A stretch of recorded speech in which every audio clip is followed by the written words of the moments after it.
The next assessment we're going to do is the Apley Scratch Test. This test is going to assess the internal and external rotation of the shoulder girdle.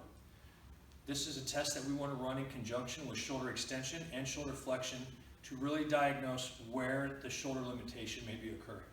So the first thing I'm going to have you do is I want you to put your hand out, right hand out with your fingers touching. I'm going to take a measurement from the palm of your hand, the base, all the way to the end of your middle finger. Okay, now that I have that number, I'm going to record that. Now what I'd like you to do is take your arms, put them out to your sides. I want you to roll your thumbs down into your fingers. You're then going to take your right arm up and you're going to try to touch your right hand to your left hand. You're going to hold that for me for 2 seconds. I'm going to take a measurement and then we're going to reset to the starting position.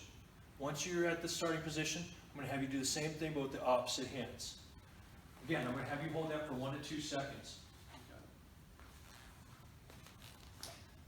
So go ahead and turn for me. Put your hands out to your sides. Put your thumbs in into your palms and make 2 fists. When you're ready, take your right hand, go up, and your left hand down, and try to touch your hands together. Good, and hold. A couple common mistakes here is that the clients may relax their hands, and you may take a bad measurement. The clients may try to walk their hands down and touch them together. We don't want them to do that. As soon as their shoulders stop, they stop. Or you may not be paying attention and you just may take a bad measurement.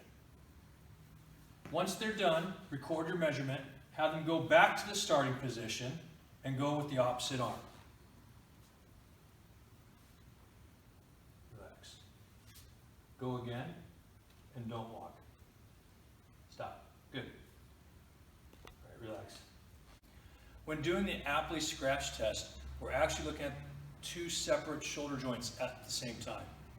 The first shoulder joint that is in this elevated position, we're actually looking at the external rotation of the joint. On the shoulder that's down, we're assessing the internal rotation. As the client alternates his hands, the test switches over, and now the arm that's up is the left side, and we're checking the external rotation. The opposite arm is now looking at internal rotation. When scoring the Apley Scratch Test, we take our hand measurement and the measurement that we get in the process of the test, and we compare the two. If the client is able to get their hands to come into within 1 hand length, then they score a 3. If they are 1.5 hand lengths, they score a 2, and anything over 1.5 hand lengths will be a 1. If there's any pain in this test, the client is scored a 0, and we go through a pain clearing test.